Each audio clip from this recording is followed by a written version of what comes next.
Hello and welcome to Star City for ESA Web TV. I'm here in Star City next to Luca Parmitano. I guess we don't need to introduce him. So Luca, tell us, what are you doing here? Well, I'm getting ready for my flight. We are very close to the end of the exams. Right behind me you can see the main training system for the Soyuz MS.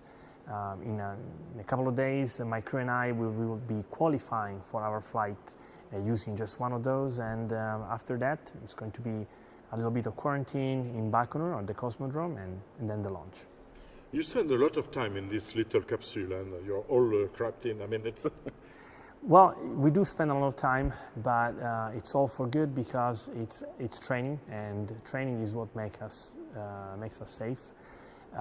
It certainly is cramped. It's an old design. It hasn't changed much since the time of Yuri Gagarin, but it's very safe. It's the safest spacecraft ever designed in the past 50 years. It's worked really well.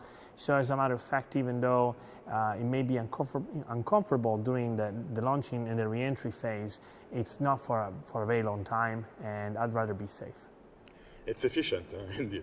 It's the second time you're training, so are there difference between Volare and beyond, between your two flights? Well, everything is completely different. It couldn't be more different, as a matter of fact. The Soyuz is a different spacecraft. It's evolved from the TMA-M to the MS version. It has new systems, it has new procedures.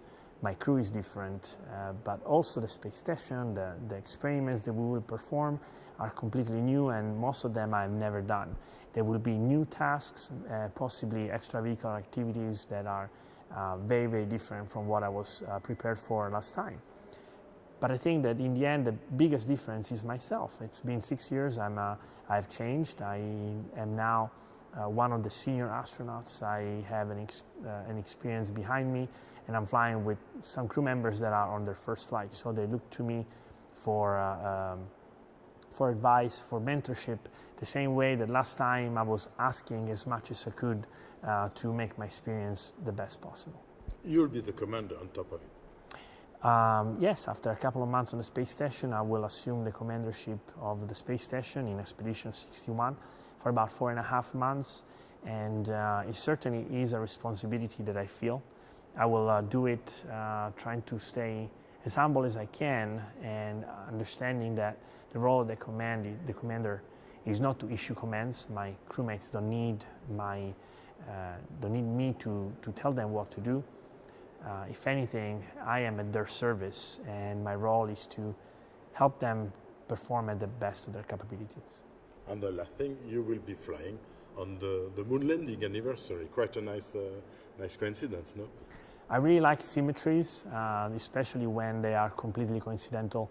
2 years ago, we were thinking of a way to celebrate the moon landing. So with my crew, we designed a patch that celebrated the patch of the Apollo 11.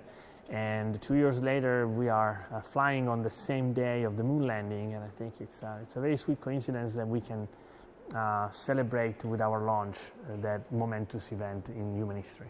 With the idea of going beyond the moon. Well, that's the idea of the name that I chose for my expedition.